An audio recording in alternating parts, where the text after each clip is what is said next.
Hello and welcome to this week's Minds and Money 5 at 5 show, which is sponsored by Maple Gold, Scottie Resources and Empress Royalty, and is brought to you in association with Resource Global Network. For those of you attending 5 at 5 for the first time, it's 5 guests at 5 p.m. and it's aimed at some mundane engagement between investors and miners through a lively interactive format whilst we wait the return of physical events. A few admin announcements before we start.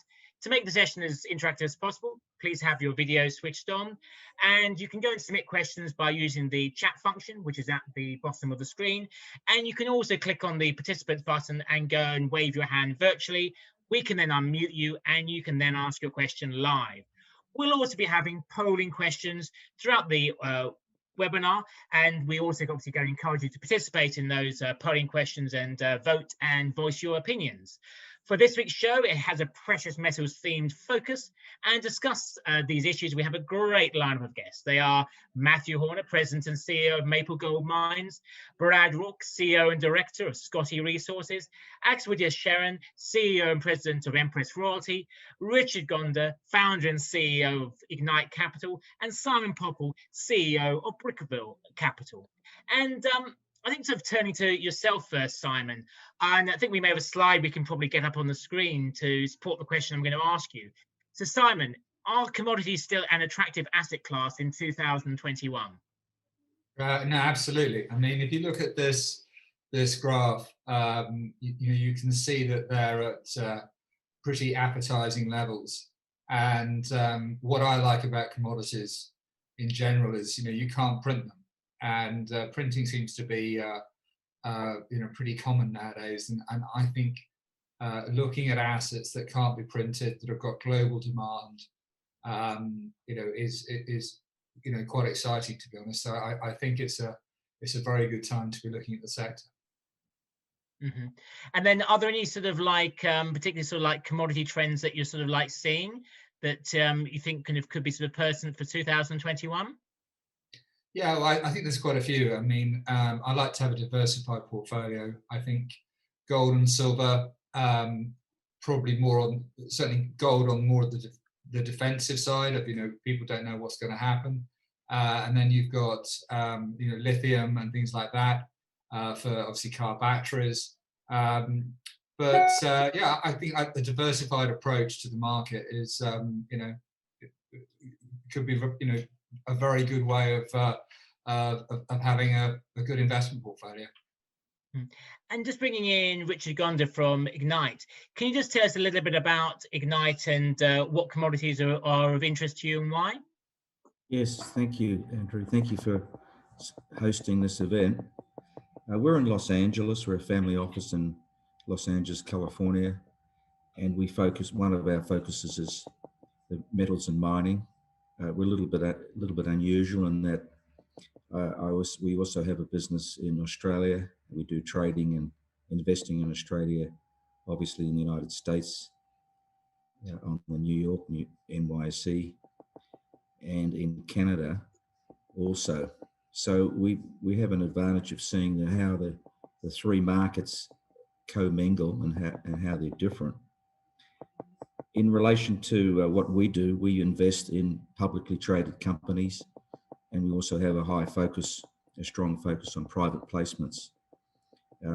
Being in the United States is somewhat challenging for us because of Canada, the restrictions we have in being able to invest in Canada. So we do have some restrictions. Obviously, the exchange rate is another issue.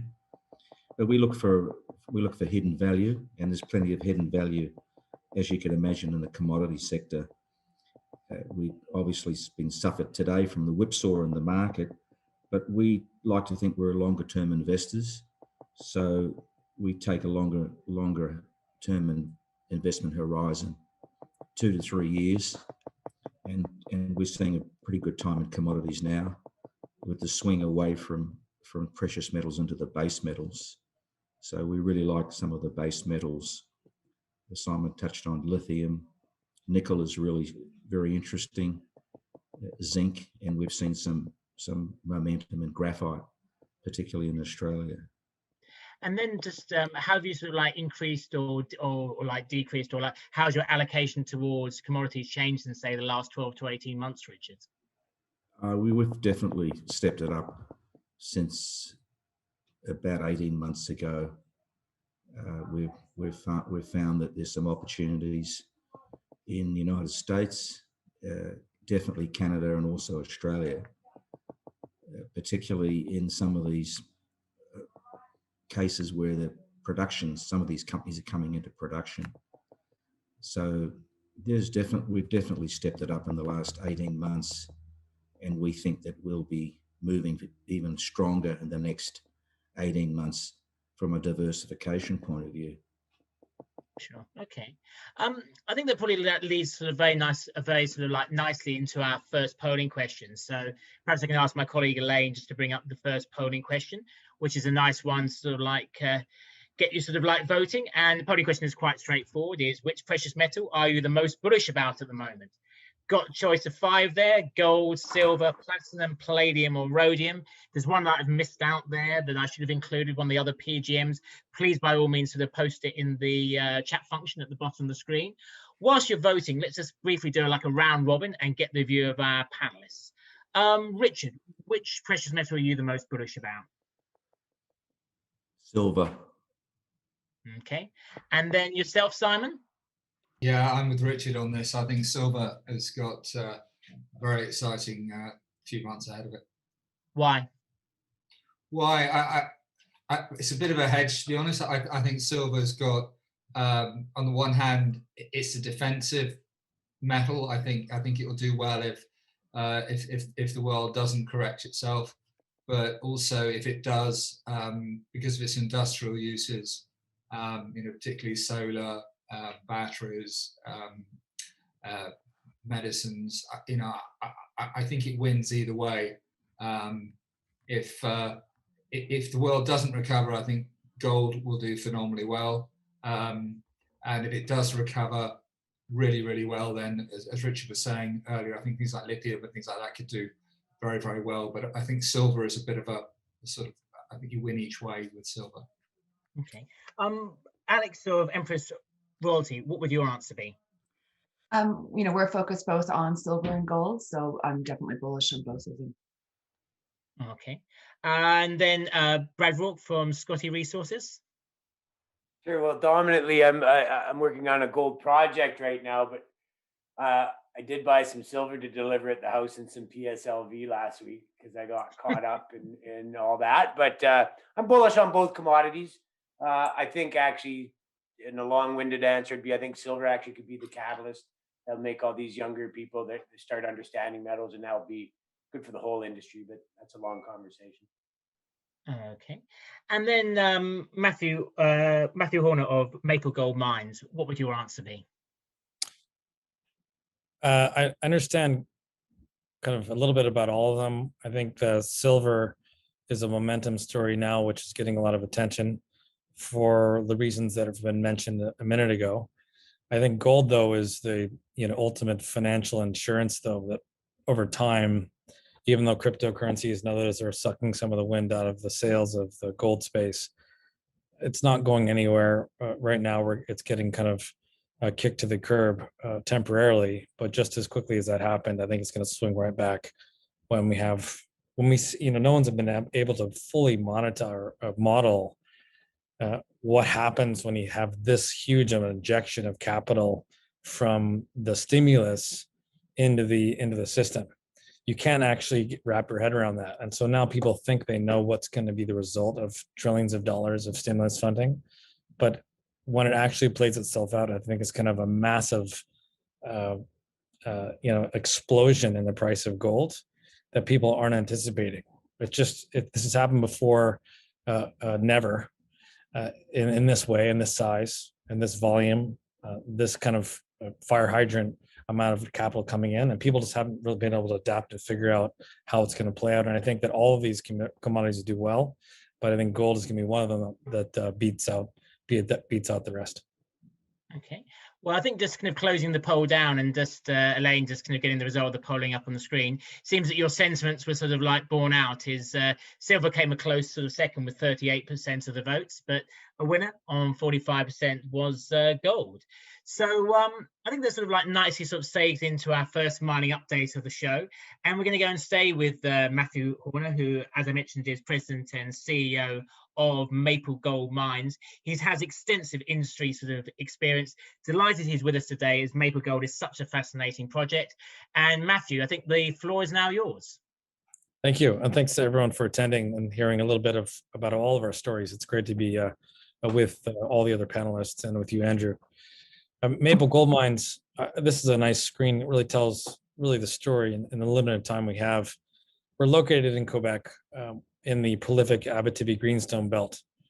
This same belt hosts Canadian Malartic, Hecla, some of the biggest gold mines in Canada. So we're right in the right jurisdiction location. The team has members from other large mining companies. I came from Ivanhoe Mines. I worked with Robert Friedland for many years, bringing hundreds of millions of dollars in project financing from strategics and their market to some of the projects that are in that are still in the Ivanhoe Mines world, and actually in the Ivanhoe Mines version 1.0 that was in Mongolia. But I'm joined by others who are with NMET and Wheaton Precious Metals. So I think we have the management expertise and background to kind of a little bit know what we're doing. We just recently closed a significant and transformational transaction with Agnico Eagle. This changed everything for us in that they're the best partner on the planet for us, given where we are and what we're doing and what we're accomplishing there. That's on the kind of know-how side, but also they contributed a high-grade past producing project, the Jutel project, which just adjacent to our southern border. This is combined with our near 3 million ounce resource at the Douay project that gives us a 400 square kilometer land package. With their partnership, we have now $20 million in cash. In addition to that, there's $18.25 million of exploration financing, which they are paying for solely to the joint venture over the next 4 years. So we have, give or take, $40 million. So for a junior mining gold story, that's, I think, unique. Our shareholder register includes the likes of Fidelity, who bought after Agnico. They're a big believer in Agnico, big shareholder there. So it made sense for them to also be part of our story. But for smaller names like ours, it's unusual to have people like that come on board. That's not to say we don't love the other institutional investors and shareholders we have. Case Depot out of Quebec is another very important one. They saw the Malartic project start from where it was at $14 million market cap and go into the multi-billions of dollars when Agnico and Yamana ultimately took it out. So that's the landscape, and that's the general nature of the platform. Here's a map of what our project area looks like. As you can see from the bottom area, there's the Jutel Gold Project. See, it's exactly adjacent to the southern border of the Douay project. The pink area shows the Douay conceptual pits that were done by RPA. Right now, we are doing two things. We're expanding the existing resources. We're going after some outside the resource area high value targets in the Northeast IP target, the South IP target, the JDZ West and East targets, and the P8 target. There's a 10,000 meter program that's underway right now. We finished a 4,500 meter program that whose results will be coming out to the market soon. And in addition, we now have this, I like to call it this box of jewels like that came out of the attic in the Jutel project. The historical data of which has been digitized and will be coming out to the theater very, very soon. And we're really, really excited about. So we now have this past producing project. And if just to remind the audience, in Quebec, it's a thing to restart old projects. That project shut down when gold was $360 per ounce. So when gold fluctuates between 2017 and $100, et cetera, that's not even close to where this project used to be profitable and ended in 1993.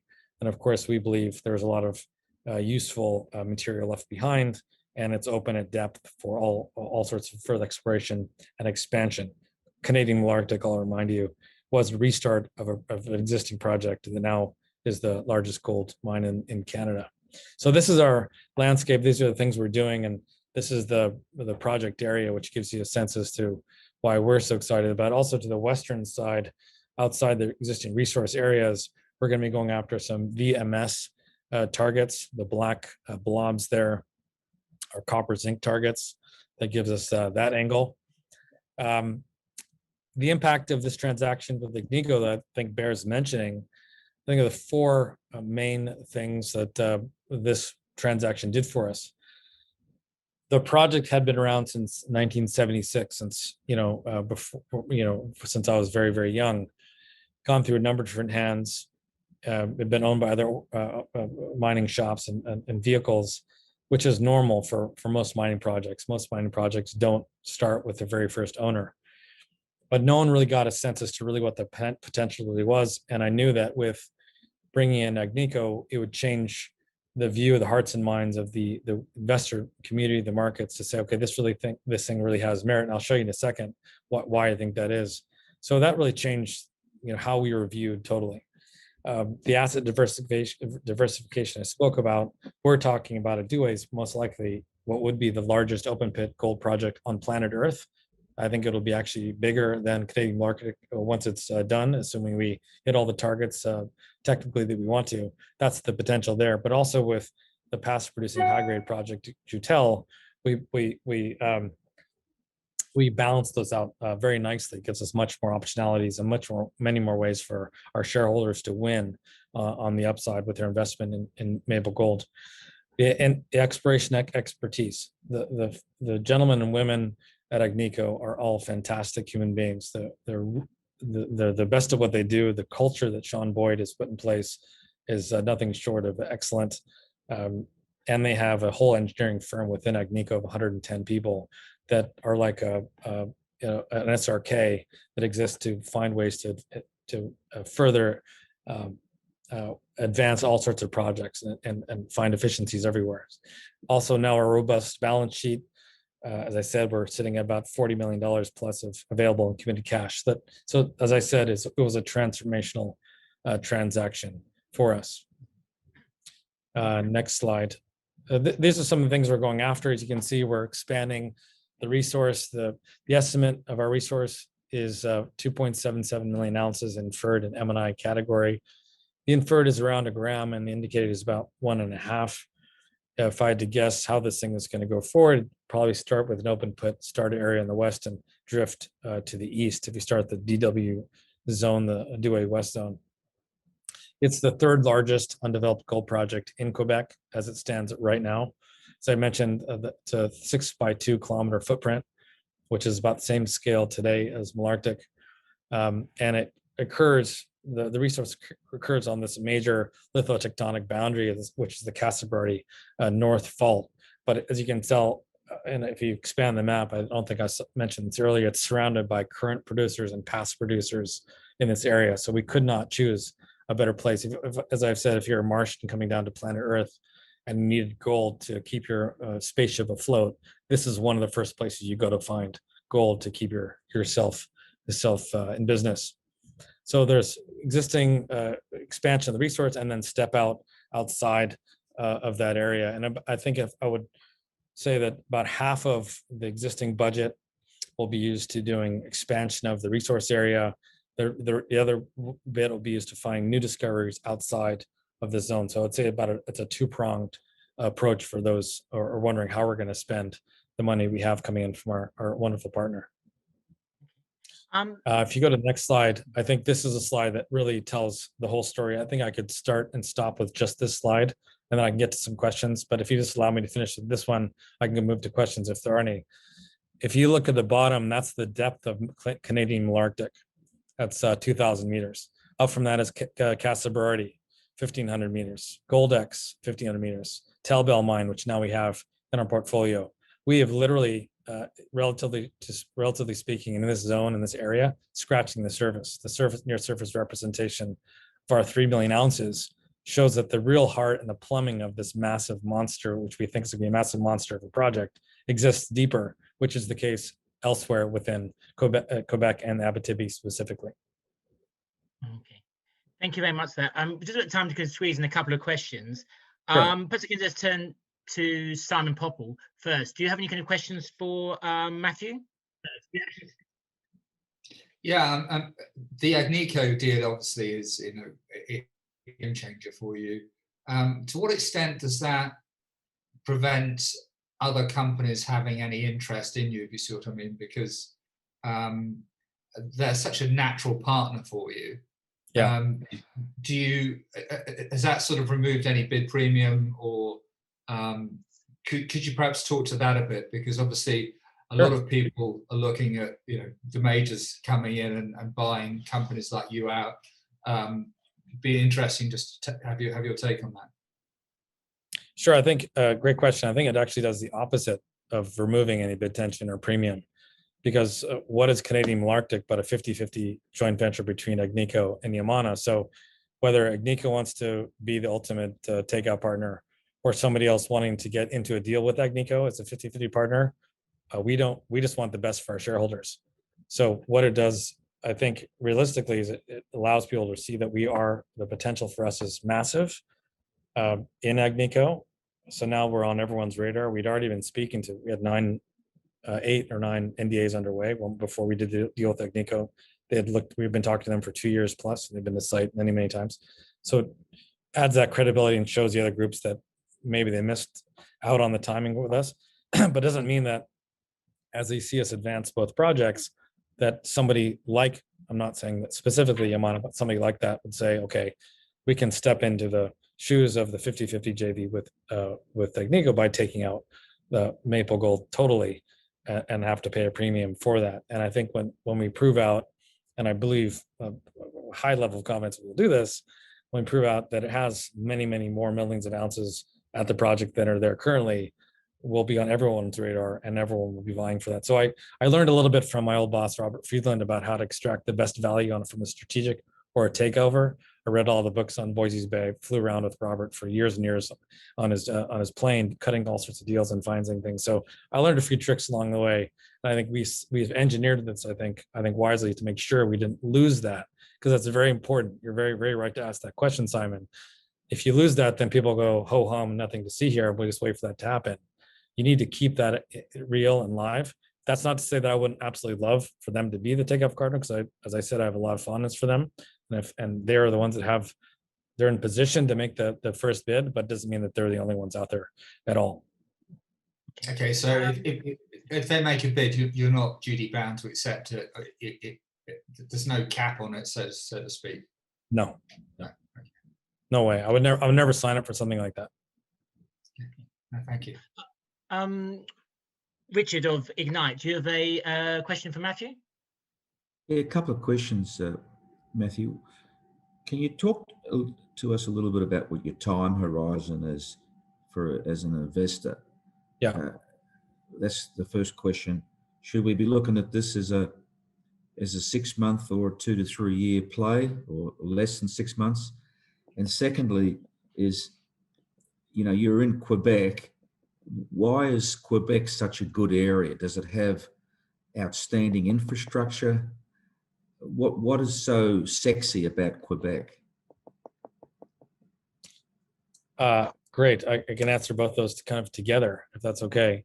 The time horizon depends on, obviously, market conditions, what gold's doing, all these other things. So we keep that, if we say that that's a static, and that's going to be the same for the answer, I would suspect that we need another couple of drill programs. We're in this one now. Of course, with any drill hole, that could change everything very rapidly.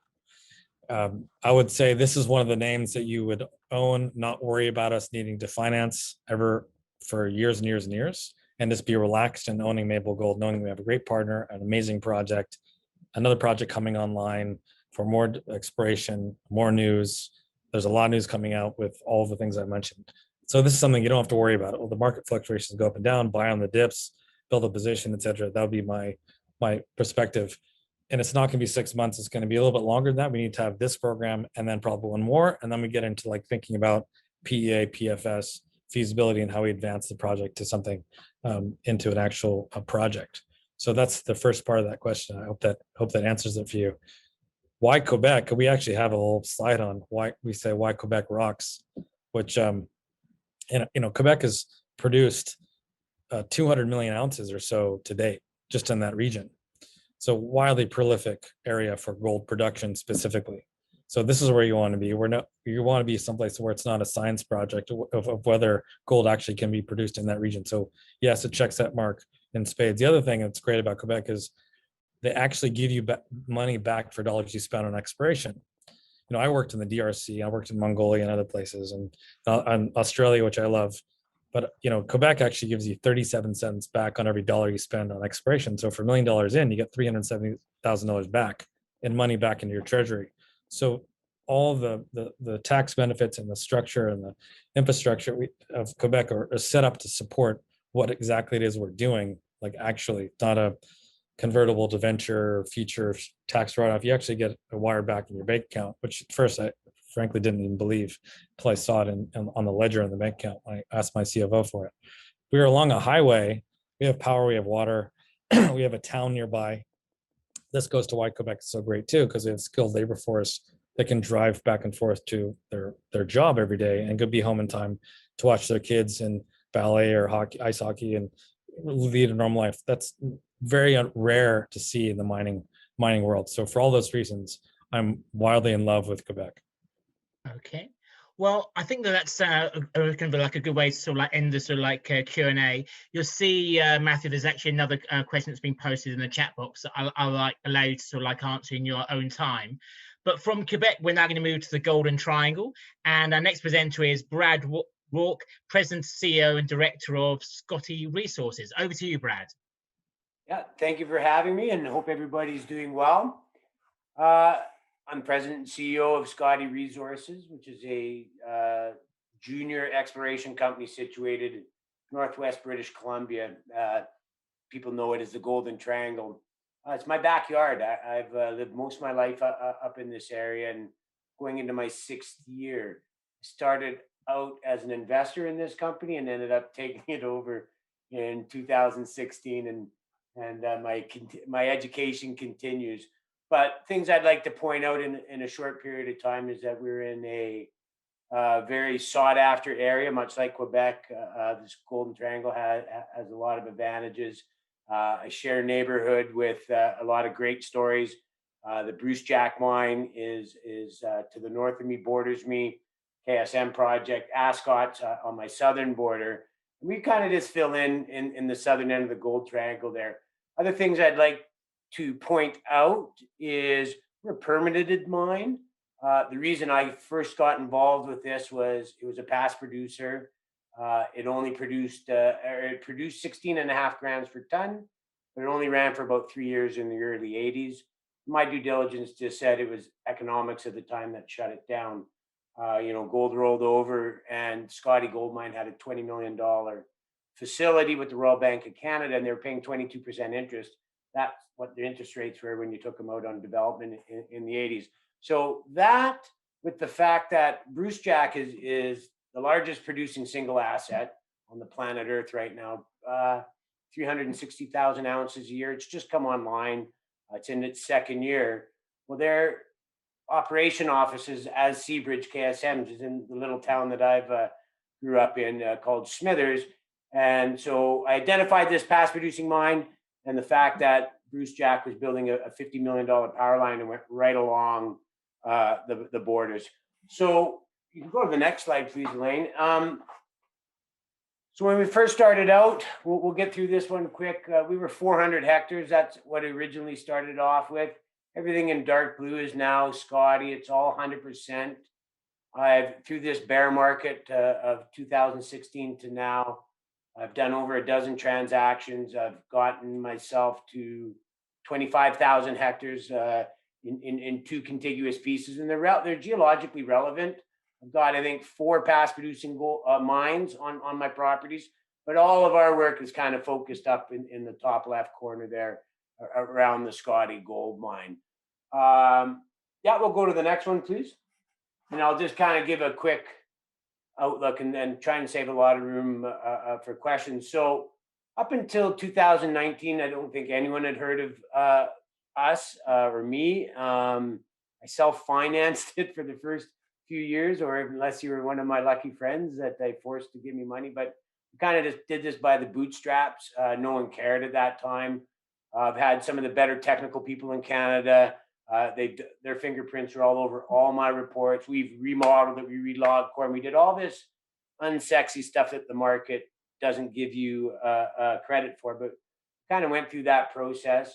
I just finished my second drill program. We did a small one in 2019 of 2,000 meters on 3 different zones. We're just testing things, and we actually hit on all 3 zones on our very first year, which was exciting. We completed our 2020 program. All those news releases are out, and we were very successful again. We did 7,000 meters for 2020. The 3 zones that we kind of are going to be focused on and had our most success are the Domino, the Scottie, and the Blueberry. And I'll just give an arm wave why we're so excited. Scottie Gold Mine, again, that produced one vein there produced a 1/2 ounce per ton. It's open in all directions, and there's multiple veins that have not been mined out that have been identified. If you look over the Domino zone, right on strike, everything's east-west. It was our theory that it continues to the other side of the mountain. It's never been part of the same package. One of the deals that we've done is we've brought this all together. We're really excited about that. We had success this year with some high-grade hits on strike. We've done a lot of IP and EM as well this year to give us some excitement where to go back there for next season. On the Scottie Gold Mine, we had some fantastic hits, 109 grams over 2.5 meters, pure 30-meter step out from a vein that was identified that's never been mined out. So it shares another intercept 80 meters away, similar grades. And then we have a whole host of them, and we didn't really miss in many places. And then I think our big focus for this year, and it kind of surprised us, is this Blueberry zone. And in 2019, the very first time we put a hole into it, we were actually trying to target something else. And well ahead of that target, we found this broad zone of mineralization and this intercept of 7.5 grams over 34 meters. So we followed up with that this year, and we found a whole brand new zone going in a total different direction that we're excited to get back to. But as you can see, these are from this year's drilling, 22 grams over 6 meters, and these are all surface targets. This is very much an open pittable, and it's on the road.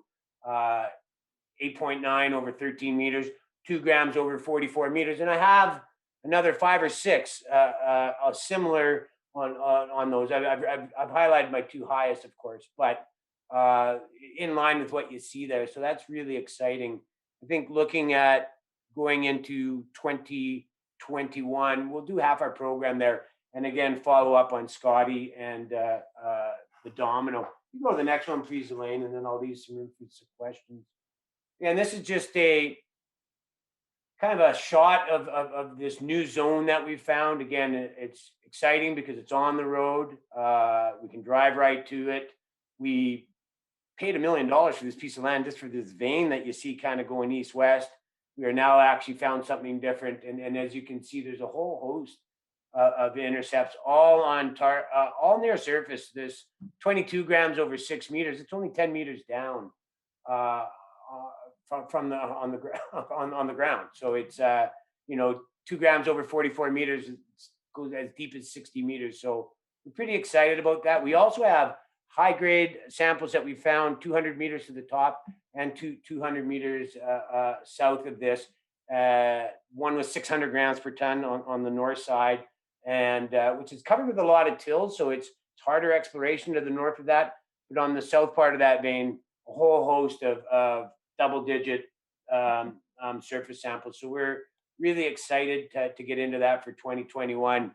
We're low market cap company, $25 million. It's $3 million cash in the bank, no debt. And yeah, we're looking forward to getting back out for 2021. With that, I think I made my time close, and maybe I'll take a few questions. So thank you very much for that. Yeah, bringing in Richard Gonda of Ignite first. Do you have any questions for Brad? Yes, Brad. Can you talk to us a little bit about your interest in the Summit Lake claims and also in the Cambria project properties and the Sulu property?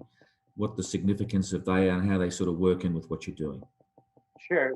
Well, when I first started out, I thought I was really smart, and I got the Scottie gold mine, right? And it's only 400 hectares, and that was my fatal flaw. Very difficult to get lands in this area, so we've just been accumulating lands, and now I'm kind of I'm local. I'm a boots on the ground guy. These lands are all held by a bunch of little prospectors and stuff. So I was able to get these deals done, and that was literally just trying to get size. If we wanted to, say, attract a proper strategic partner, they need size, even though the grades at Scottie are fantastic. And I've got 700 drill holes that we've modeled. I mean, it's fantastic, but we want to be able to show runway, show potential for a multi-million ounce deposit in a very desirable area. So that's why we've taken over the lands. Don't really talk too much about the Cambria at this moment. 80% of our work's done at Scottie due to just the fantastic geology there. But, we keep inching that ball down the field. What's the deal with Cambria? What's the deal with Cambria? Well, Cambria is just it's kind of all the land, not all the land, but a big portion of the land in between Ascot's two major pieces. And these bigger companies have a hard time dealing with all these prospector guys. So the Cambria is literally probably 8-9 different deals of everybody owns their little postage stamp and was waiting for their ship to come in. And I just kept, that's where the opportunity was. But knowing that Ascot's going to build a road through those lands to their Red Mountain deposit, I thought it was pretty smart. And it has about 40 documented showings on it. So it's endowed with rich mineralization. And it's more polymetallic down there. There's 2 past producing silver mines on that Cambria property. Okay, and then just time for a quick question from Simon Popple. Yeah, I mean, Golden Triangle, what a fabulous address. I think the main question from a lot of investors is, I know Ascot is about to go back into production, and obviously Bruce Jack, but you mentioned the road nearby, but what's your kind of infrastructure like? I mean, you've got the $50 million pipe power line from Bruce Jack, but I mean, how close is that to your property? And you've obviously got some good grades already, but how much infrastructure would you need to kind of bring those projects to into production? Well, I think the 2 biggest things that you look at, Scottie, is grade and infrastructure. So the power line goes on the border of our property. Like, it's literally 150 meters from that power line to go into the first adit at Scottie. When I first got involved, Tritium's camp was on my property. That's when they were building the power line. So we're not even a kilometer away. It is literally on the property. All season road. We run our operation out of the Grand Duke camp, old past producing copper mine. So we have all that sort of infrastructure. And Ascot's 15 kilometers down the road to the new mill, and we're 40 kilometers down to a full port in the town of Stewart. So we have all the services. And again, we lack nothing infrastructure-wise, right? You name it, we have it all right there. And a full working office out of Stewart as well. So. Okay, fantastic to hear. So I think that we're kind of like that sort of finishes up for Brad's presentation. If you've got any questions, please post them in the chat function. We're now going to move on to our next mining update, which is from Empress Royalty. And to go and introduce the company, delighted to welcome Alex Woodyer-Sherron, who's CEO and President of Empress Royalty. Alex, the floor is yours. Thank you so much, Andrew. Empress Royalty, we are a new precious metal royalty and streaming creation company. We started trading on the TSXV in December and on the OTC in February. We currently have a portfolio of 15 royalty and streaming investments. We initiated our portfolio with 13 gold exploration projects. We closed the Pinos, which is the Pinos project owned by Candelaria in Zacatecas, Mexico, in November. That project should be in production beginning of next year. And we just announced on Monday last week that we've closed the Manica Gold royalty for a $2 million investment in Mozambique. This one was a 2.25% royalty, and it gives us about $1.2 million cash when it's in production a year. This one will be in production in Q3 2021. We've got, that's our current portfolio. We have 3 other investments that we're looking at right now, which we call investments in progress. So these are ones that we have exclusivity on. We've got term sheets, doing due diligence, commence documentation. It's a $5 million silver stream in Mexico. We're looking at a producer in Africa, as well as a producer in Kenya. So, Peru and Kenya. So we're really focused on building, a portfolio of cash producing assets, where on top of what I just mentioned, we're looking at about $75 million of other potential investments. And most of those projects we're looking at, the investment size is between $1 million to $10 million, purely gold and silver focused projects. And it's all in the creation of a royalty and stream. We're really able to execute on these types of investments through our strategic partners. We have a strategic relationship with Endeavour Financial out of London and Terra Capital of Australia. Both principals of those 2 groups are on our board. They provide us global mining finance networks, again, to generate deal flow. And in August, we signed a strategic alliance with Ascendo Banco in Mexico, which gives us exclusive access to royalty and streaming deals that they see down there. Combined management and board has over 250 years of experience, $6 billion in completed transactions. So a very strong mining finance focused team here at Empress. We currently have about $6.5 million cash on hand. We've got 72 million shares outstanding, no warrants, and no options. So we are looking to deploy our capital and get cash producing assets in the company, allowing to bring revenue into Empress, and then be able to establish a dividend policy going forward. I can open it up to any questions. Thank you very much there. I'll go and kick things off, because I actually, in my spare time when I'm not running events, I actually invest in royalty companies. So why should I invest in you? What differentiates you from other royalty companies out there, Alex? It's a question I get asked a lot. We are not a royalty trading company. We're not looking to acquire third-party royalties and get into a competitive bid process and pay a premium. We're very much more focused on the creation side. So that's working with mining companies to get them the additional capital they need to either get in production or expand upon what they have. And through our partners, we're seeing these opportunities. There was a recent one with a silver stream where our partner in Mexico was providing a debt facility. We're coming alongside, providing the stream, and then there's an equity portion. So it's part of a bigger picture of finding financing solutions. Okay. And then you obviously mentioned earlier that you go and invest in both gold and silver assets. How is the weighting of your portfolio between investing in gold and silver royalties? Right now, it's about 50-50. We would love to find lots of silver projects to invest in, but we're looking at the economics of each one. Everything's very much individually done that we're looking at. It's probably be a little bit more gold focused, but we're looking at all opportunities right now. Sure. Okay.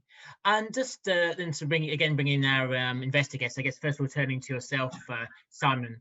Do you have any kind of questions for Alex?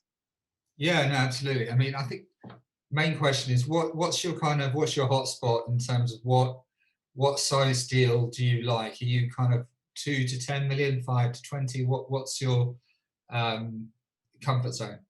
Yeah, right now, what I'm looking in the pipeline, our kind of criteria is anything from $500,000 up to 20 million. The sweet spot for us really is at 1 to 10 million, and that's where I'm seeing the most opportunities right now.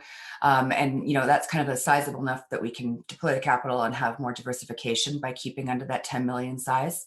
And it sort of hits the target of the kind of projects we're looking at and where we're seeing the opportunities. And in terms of that 1 to 10, would you look at something that is not quite in production, but clearly that there's massive potential because they've got a lot of stuff already. I mean, I capital raised in the space as well, and I tend to find that a lot of streaming businesses, they're almost project finance in terms of what they're looking for because they really want a cash flow at the end of it, and the ones that sort of I suppose, earn their crust, as far as I'm concerned, are the ones that take a bit more risk, and perhaps go that little bit earlier. Whereabouts are you on that kind of risk curve? We're right now, as we're such a new company, we're focused on getting revenue into the company, like for revenue for Empress. So we are looking much more at the production stage projects. That's not to say there aren't some interesting development companies we're looking at. There was one exploration one we've been looking at as well, where it's part of a bigger picture of what can happen with a company. I think we've looked at some similar stuff together before too, where there's such huge potential for it. And with the right project and the right management group that's known to us, those type of things might be attractive. But right now, the focus immediately is to get revenue into Empress and looking at those revenue generating assets. Okay, great. And so would I be right in thinking you need a feasibility study before you kind of look at something? Yes, or something that's in production that needs a bit of expansion on it. If it's a private company, we're looking at both public and private companies. Okay, great. Thank you. Bringing in Richard, do you, I guess first of all, like a side question for you, Richard, do you actually invest in royalty companies? And I guess, and then the following question is, do you have any questions for Alex? We're not invested as yet in any royalty companies, but we're not adverse to it. The question I have for Alexandra is a young company. I understand why you're in Mexico, but Mozambique to many is off the beaten track. And can you tell us why, as a young company, you would choose to go into Mozambique when the payout doesn't seem to be particularly substantial?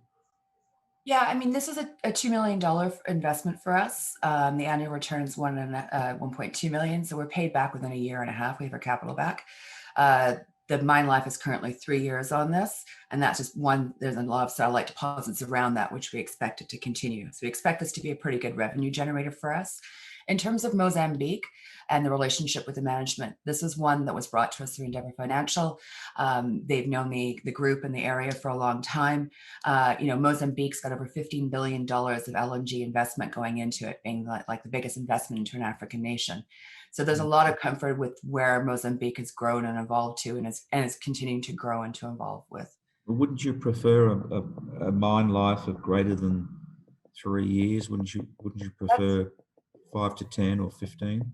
Yeah, I think with this one, because the payback's there and we're able to get the returns on it, and with the satellite areas around it, this is just in the Fairbride, and then there's Dots Lake and the other Esperanda and the other ones next to it. So that'll be, we believe, to continue on past that as well.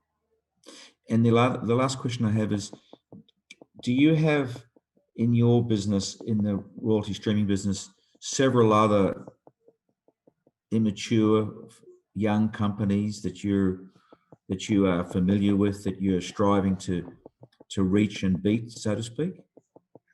I mean, the royalty and streaming space is definitely competitive. And I think investors now, with a lot of new companies coming out, have more choices of how they want to invest in the space. There are, there's the ones, as I mentioned before, the royalty traders, those ones that are more focused on exploration. We're definitely more on the production and development side of the spectrum. And, if you look at some companies like Metalla, Mavericks, Sandstorm, looking from when they first started to the stage one, the initial phase, and how they've been able to rapidly grow, that would be a path that we're looking towards as well. I think they're all three of those are great examples of a young company starting in this space and what can happen moving forward. Well, good luck. Thank you. Just a bit of like a follow-up question from myself, Alex. You mentioned your partnership with Endeavour Financial earlier on, and also a partnership that I wasn't aware of, the partnership with Terra Capital. So can you tell us a little bit more about both partnerships? Is the aim of the Endeavour partnership to go and source projects in Africa, and Terra Capital to source projects in Australia, or is it sort of something different or more than that? It's similar to that. So my background, I'm ex-PwC and Endeavour Financial. I was a director of structured finance in London with those guys for over 10 years. David Rhodes, who's the managing director, is our executive chairman. And with Endeavour, we're able to source deals not only in Africa, but also South America. I mean, these guys are one of the global leading finance investment banks. So we're able to get deal flow from them, anything that they're seeing under the 25 million mark in the royalty and streaming opportunities. So we're able to source deals. I've got access to the cash flow modelers, the financial analysts, the geologists, the engineers. We can quickly vet stuff and then structure around more interesting countries like Mozambique. with Terra Capital. Jeremy's done a fantastic job with the fund over there. That gives us extra Australian deals, as well as Australian listed companies with projects internationally. And Jeremy's been an investor in the natural resource space in Canada for the last 10 years. So really it gives us a good capital markets network that we can also tap into. Okay. And it's also to note with the three partners, being Endeavour, Terra, and Ascendo management board, we all own 55% of the company. So we're very much in line with the shareholders to see this company grow and add value to it. Mm-hmm. And then just like one sort of like final, I guess, wrap up question for myself is then again, as an investor, what would be the potential key milestones I could expect to see from Empress Royalty in 2021? For us, it is growing the portfolio. We've done the first two deals being Pinos and Manica, and then it's moving these other ones, the Silver Stream, completing that, completing the producing ones that I've mentioned in Peru and Kenya. So it's just building on our portfolio and getting the revenue into the company, and that's what we're really focused on right now. Okay. I think kind of with that, we're just going to go on to the kind of like the closing poll for the show. And I've asked my colleague Elaine just to go and, first of all, just to go and thank Alex from Empress Royalty. But if we can just go and get the closing poll. Closing poll is what will have the biggest impact on precious metals mining investment in 2021. Higher commodity prices, technology innovation, return to normality post-COVID, or something else. And whilst you're all voting, let me just do a quick round robin and asking our opinion of our panelists. So let's first of all go back to Matthew Hornor of Maple Gold Mines. What will have the biggest impact on precious mining investment in the remainder of the year? Is Matthew with us? Oh, he is. Can we unmute Matthew, Elaine?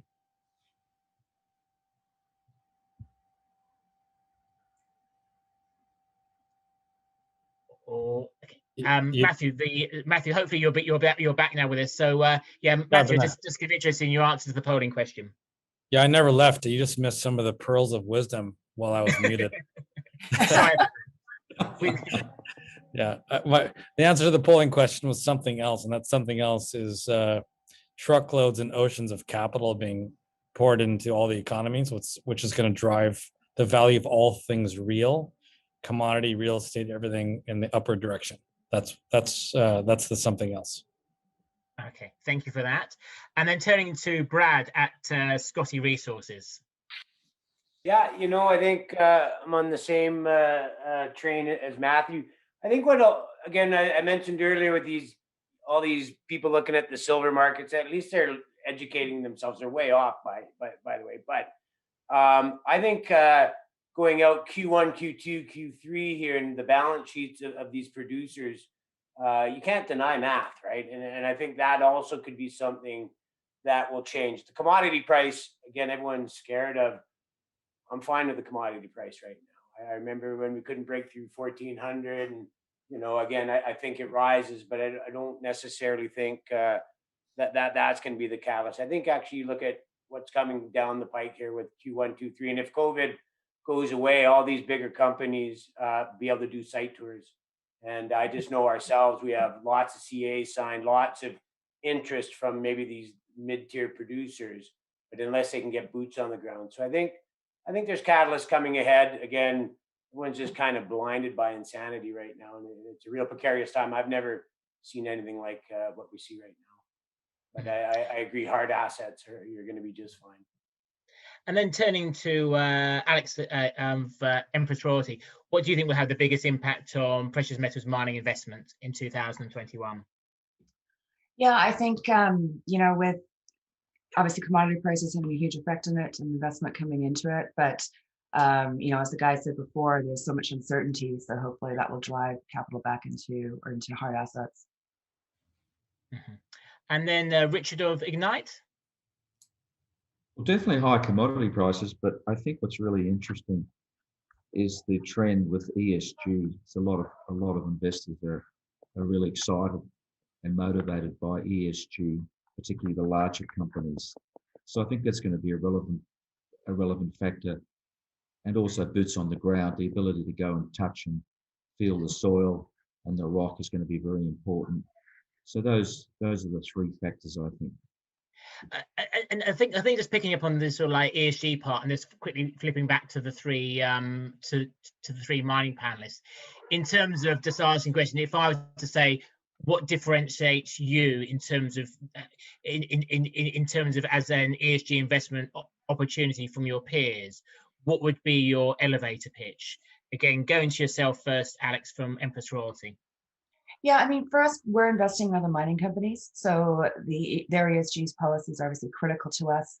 You know, when I'm looking at something like Candelaria, what they're doing for the local community there, as well as what they're doing with the rehabilitation of with the plants there, it's critical. So that's something we look very close at, and something that we're developing out here at Empress too. And then Brad, what would be your elevator pitch? What makes you stand out with regards to ESG from all the other projects in the Golden Triangle? Sure, you know, and you never know what everyone else is doing, but I can just tell you what I'm doing. You know, we actually have a situation where we have the tailings that are exposed from the mining done in the 80s. The lake has since gone away, so they're sitting on surface. The liability doesn't rest with Scottie Resources. It rests with the Crown, with the government. They signed off it a long time ago, but we got about 3 years in this studies, a way to clean this up. You get a good corporate hat from doing the right thing, and then which we'd like to do anyways. I'm from the community, and we employ a lot of people from the community, so it's really important. But what we see here is with some engineering firms and stuff we're working with, is that there's this a pool of ESG money that isn't chasing necessarily the highest return. And if you can fit within the parameters of the scope of these funds, there's capital there, and which is, you know, great because you get to clean up some things. So we're about 3 years into working on something. I think it's good for our company image, but good for the environment, good for the community of which we operate in. But it's interesting that it comes up with every meeting. ESG is always coming up, and then people coming up with creative ways to deploy ESG money, which is hopefully a cheaper cost of capital to do some things. So it's interesting. We talk about it all the time. And then Matthew at Maple Gold, what is your ESG sort of pitch?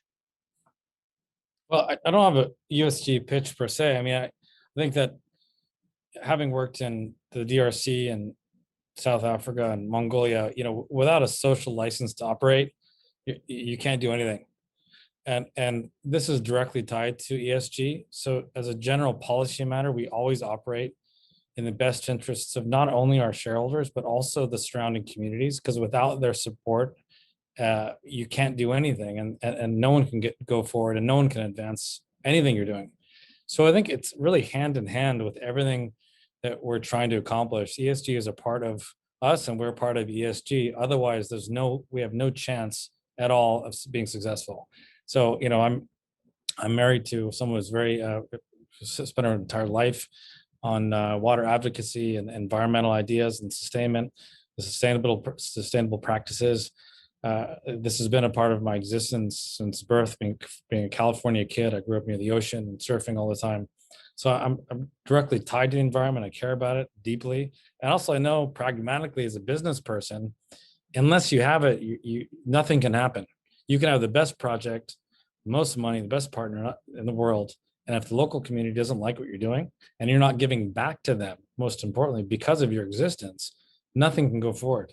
So it has to be part and parcel with every company's mandate across the boards. Otherwise, nothing can happen. So it is definitely forefront of everything doing. Just it's part of our, you know, it's part of our DNA, if you will, just from the beginning to end.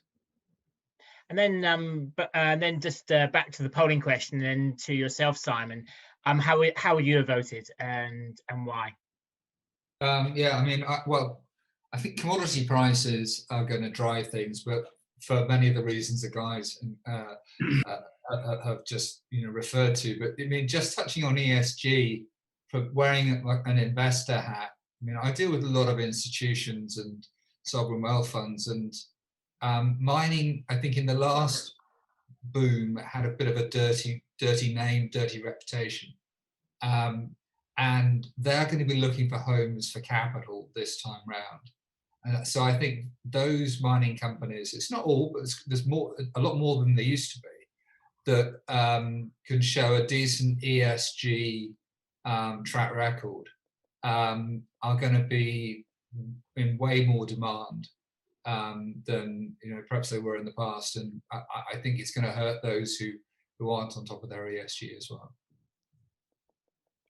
So thank you very much for that, Simon. We are right on the hour. So all that leaves me to do is to go and thank you our two investor guests for the week, Richard Gonda and Simon Popple.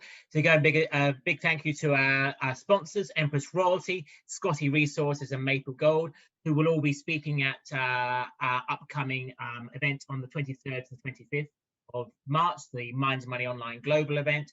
And also to thank you a special thanks to the 5 at 5 partners, Resource Global Network. See you next time. Until then, stay safe. Thank you very much.